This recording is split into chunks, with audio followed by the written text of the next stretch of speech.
Hugh Richards' punch. When people talk about infamous moments in Rugby World Cup history, it's no surprise that Hugh Richards' name always comes up. Back in 1987, during the inaugural Rugby World Cup, Richards, a Welsh forward, got himself written into history in a way no player really wants. It was the semi-final clash between Wales and the mighty All Blacks of New Zealand, played at Ballymore in Brisbane on June 14th, 1987.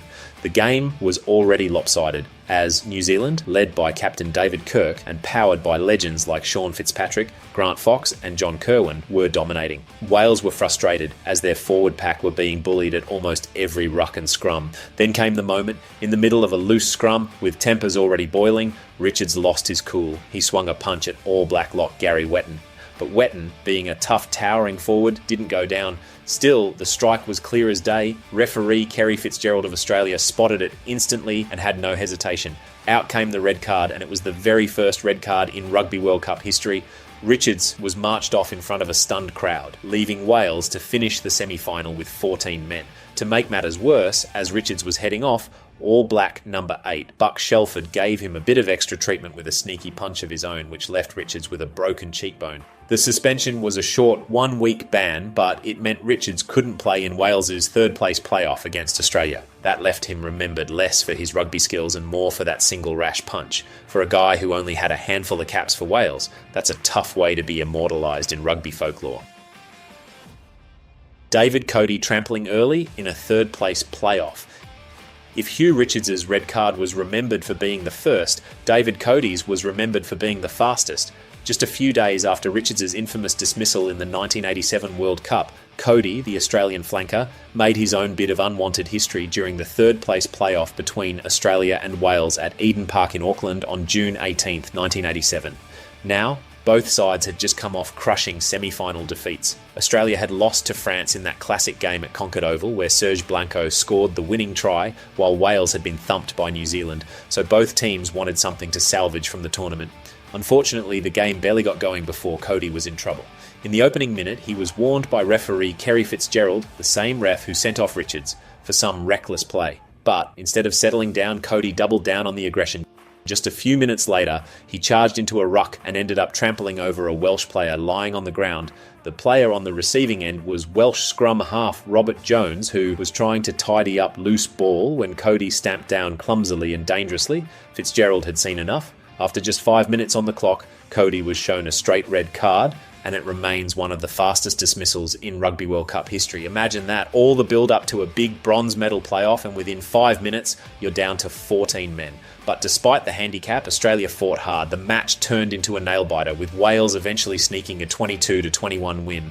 That 1-point margin made Cody's red card sting even more for the Wallabies. For Cody, who only had a brief international career, that moment sadly became his main legacy. Rugby fans still shake their heads at how quickly he managed to walk himself into the history books. Pedro Sporleder and Matt Keenan in a brawl of locks. By the time the 1991 Rugby World Cup rolled around, the game had already seen some fiery moments, but nothing quite captured the raw edge of forward play like the scrap between Pedro Sporleder of Argentina and Matt Keenan of Western Samoa. The match in question was on October 13th, 1991, at Pontypool Park in Wales, which was one of the grittier venues of that tournament. It was a Pool 3 clash, and both sides were playing with plenty of physicality while trying to impose themselves. Sporleder, a tall, uncompromising lock forward for Argentina, was known as one of the mainstays of Los Pumas' pack. Across from him was Keenan, a rugged Samoan lock who relished the physical exchanges. Things had been bubbling under the surface all game. There were tough tackles, shoving after rucks, and plenty of verbals exchanged. And before you knew it, everything exploded. In one heated passage of play, the two locks squared up and punches started flying. And no, it wasn't just the odd slap. I'm talking about full swings as if they were in a boxing ring. Referee Brian Sterling had no choice but to step in. After conferring with his touch judges, both players were shown straight red cards. Off they went down the tunnel while fans in the stands couldn't quite believe what they'd just seen. For Argentina, losing Sporleder, who would go on to become one of their most capped players, was a huge blow. For Samoa, The dismissal of Keenan was equally damaging, though the Islanders were already earning a reputation as one of the toughest, most physical teams in world rugby. But regardless, the fight didn't overshadow the fact that Samoa ended up winning the match 35-12, a victory that helped them reach the quarterfinals. But that fiery brawl between two big men is still replayed whenever people talk about Rugby World Cup dust-ups. Dalton, Snow and Rees in that Port Elizabeth brawl. If the 1987 tournament gave us quick send-offs and individual flare-ups, the 1995 Rugby World Cup in South Africa gave us full-blown chaos. The most infamous came during the pool stage clash between South Africa and Canada in Port Elizabeth on June 3rd, 1995. The Springboks, the host nation, were heavy favourites with a team stacked with names like Francois Pienaar, Joost van der Westhuizen and Chester Williams. Canada, on the other hand, were gritty underdogs, led by their talismanic fly half Gareth Rees. The match had already been disrupted by a bizarre delay. Electrical problems in the stadium caused the lights to fail and the game was stopped for 45 minutes. But that break seemed to only fuel frustration. Then came the spark. South Africa winger Peter Hendricks put in a crunching tackle on Canadian wing Winston Stanley. Stanley's teammates saw it as overly aggressive, and before anyone could blink, punches were being thrown. What followed was one of the ugliest brawls in Rugby World Cup history. Players from both sides piled in. Canadian prop Rod Snow was right in the thick of it, as was fly half Rees, who didn't hold back from getting involved despite being one of the smaller men on the field. From the South African side, hooker James Dalton was singled out by the referee for throwing punches. Irish referee David McHugh had no choice but to dish out red cards. Dalton, Snow and Rees were all sent off, leaving both teams severely short-handed. Incredibly, South Africa still went on to win 20-0, but the match has been remembered less for the rugby and more for that mass brawl. Dalton's dismissal was especially costly for the Springboks, who went on to lift the trophy, but had to do so without him for the rest of the tournament. For Rees, who was one of Canada's finest ever players, it was a bitter memory despite his otherwise stellar career. For Lady Mahoney stepping on ahead. The 1995 Rugby World Cup had another shocking red card just days later, and this time it was downright nasty.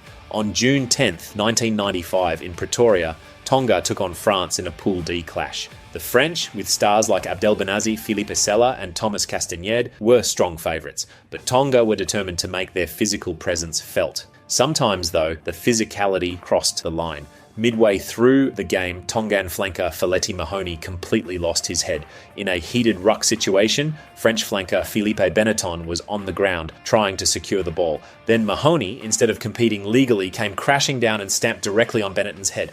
It wasn't a glancing blow either. It was heavy and deliberate, the kind of act that makes everyone watching scream in disgust. Referee David Bishop had no choice. Out came the red card, and Mahoney was marched off the field to a chorus of boos from the French supporters. Benetton was fortunate to escape without serious injury, but the stamp left him dazed and furious. In those days, siding and disciplinary processes weren't as lengthy as today, but Mahoney still faced a lengthy ban afterwards. France went on to win the match comfortably, 38-10, but the incident cast a shadow over Tonga's campaign. The red card not only reduced them to 14 men, but also reinforced an unhelpful stereotype about Pacific Island teams being overly violent. This stereotype was already frustrating for many Samoan, Tongan and Fijian players who prided themselves on skill and flair. For Mahoney, that moment defined his international career. Rugby is a tough sport, but stamping on an opponent's head is one of those unforgivable acts, and this remains one of the most brutal dismissals in World Cup history. Marika Vunibaka, headbutting after scoring. The 1999 Rugby World Cup was packed with drama, but one of the strangest red cards came in the clash between Fiji and Canada on October 3rd, 1999 in Béziers, France. Fijian winger Marika Vunibaka had just done what every rugby player dreams of, and that's crossing the whitewash to score a try. The Fijians were chasing an important pool stage win, and Vunibaka's effort should have been a moment of pure celebration. Instead, what followed turned the spotlight on him for all the wrong reasons. Right after dotting the ball down, Vunibaka clashed with Canadian lock Al Charon, one of the most respected veterans in Canadian rugby, and in a moment of complete loss of composure, Vunibaka leaned in and delivered a clear headbutt. The referee, Paddy O'Brien of New Zealand, had little choice. Despite the fact that the try was valid and Fiji were in control, he pulled out the red card in injury time, leaving the winger sent off just seconds after scoring. It was one of those "did that really just happen?" moments moments in rugby you need to see to believe. The combination of a try followed immediately by violent conduct stunned both fans and commentators. To this day, it's remembered as one of the rare occasions in Rugby World Cup history where a scorer was red-carded almost immediately after getting on the board. Fiji went on to win the match 38-22, but Vunibaka's brain fade overshadowed what should have been a straightforward victory. In a tournament where discipline already seemed to be a major talking point, his dismissal added fuel to the fire, cementing 1999 as a year of unforgettable red cards. Danbauer stamping in Namibia match. Later, in that same 1999 Rugby World Cup, another flashpoint involving Canada kept referees busy. On October 14th, 1999, in Toulouse, Canada faced Namibia in what was expected to be a physical but relatively routine pool match. Instead, it turned ugly when Canadian flanker Dan Bohr got himself in trouble. Known as a tough, uncompromising forward, Bohr's style of play had earned him both admiration and controversy during his career. But in this instance, his aggression crossed the line. Midway through the game, during a ruck, Bohr was spotted stamping on a Namibian player who was trapped on the ground. Stamping, which is essentially using your boot on an opponent, had long been one of rugby's most heavily policed offences because of its danger. The referee, Scott Young of Australia, reacted quickly, and without hesitation, he reached for the red card and sent Bohr marching off. Bohr later received a 4-week suspension, ruling him out for the rest of the tournament. For a Canadian side that was already struggling to make an impact, losing one of their key enforcers was a blow. Even years later, this dismissal still gets brought up whenever conversations turn to Canada's rocky relationship with discipline on the world stage. In 1999, with red cards popping up left and right, Bohr's act of stamping added to a narrative that rugby was struggling to shake. Nongalu Taufa'u flying punch on Richard Hill. If there was one red card in 1999 that really shocked neutrals, it came in the pool stage clash between England and Tonga on October 15th, 1999 in Twickenham. England were heavy favourites, but Tonga were determined to make their mark with physical play. In the middle of all this, Tongan flanker Ngalu Taufa'u produced one of the most blatant acts of violence ever seen in a Rugby World Cup. England's back row was led by Richard Hill, a calm, hard-working flanker who had a reputation for being one of the most disciplined players around, but Hill became the target of Taufa'u's frustration. Out of nowhere, Taufa'u sprinted from about 10 metres away with only one intention, to smash Hill with a flying punch. In front of a stunned crowd, he launched himself and landed a blow directly to Hill's face. Referee Peter Marshall of Australia didn't even need to think. The red card came out instantly, and Taufa'u's World Cup was over. The sheer premeditation, which involved running a full sprint just to attack an opponent, made it one of the most infamous red cards in tournament history. England, meanwhile, went on to comfortably win the game 101-10, with the incident doing nothing but damage Tonga's credibility. The punch didn't just end Taufa'u's night, it stuck to him as a defining career moment. For Hill, it became a bizarre footnote in a career otherwise defined by fair play. For fans, it was unforgettable. It was one of those, can you believe what we just saw? Red cards. It showed how, even in a controlled environment like the World Cup, emotions could boil over in the most explosive way possible. Brendan Venter stamping on Martin Panisa.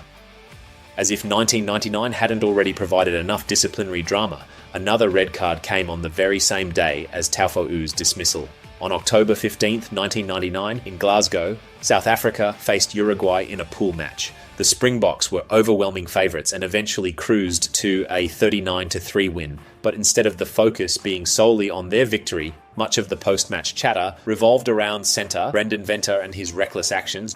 During a ruck, Venter, a player more known for his tactical kicking and creativity, inexplicably lost his temper.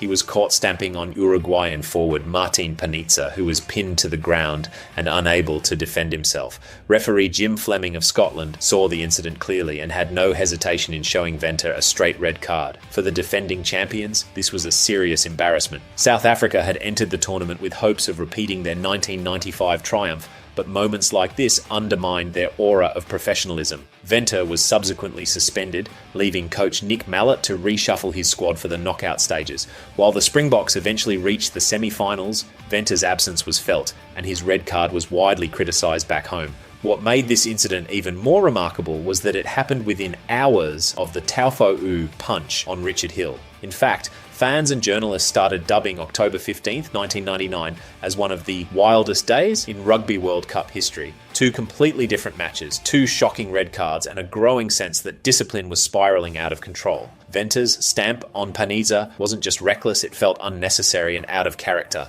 which only made it more infamous in the years since. Hale T-pole elbow and Jacques Nieuwenhuis dangerous tackle. Fast forward 8 years to the 2007 Rugby World Cup, and once again, the disciplinary spotlight was firmly on the Pacific Island teams and Namibia. On September 16, 2007, in Montpellier, Tonga took on Samoa in a fiercely contested Pacific rivalry match. Tongan flanker Hale T-pole had already been warned several times by referee Alain Roland of Ireland for dangerous play and niggling off-the-ball incidents, but with just 10 minutes left on the clock, he finally snapped. In a reckless moment, T-pole elbowed Samoan forward Leo Lafayette square in the face during a breakdown. The act was blatant and was caught by everyone in the stadium and by the cameras. Roland had no option but to send him off with a red card, which meant T-pole's World Cup was effectively over. What made it so disappointing was that Tonga had been playing excellent rugby and went on to win the match 19-15. So instead of the victory being the main headline, it was overshadowed by T-pole's loss of discipline. On the very same day, in a separate match, Namibia's Jacques Nieuwenhuis also made unwanted history. Facing the mighty France in Toulouse, Nieuwenhuis put in a reckless swinging high tackle on none other than French enforcer Sébastien Chabal. Known as the Caveman, Chabal was a cult hero, and taking him out illegally was not going to be forgiven. The referee, Paul Honnis of New Zealand, delivered a straight red card to Nieuwenhuis, making him the first Namibian ever to be sent off in a World Cup. The fact that both dismissals happened within hours of each other made September 16, 2007 feel eerily similar to that chaotic day in 1999. Two different games, two unnecessary acts of violence, and two players who became part of the Rugby World Cup's infamous disciplinary history. If you enjoyed this, there are plenty more rugby videos in the works. I would greatly appreciate it if you could subscribe. Thanks for watching.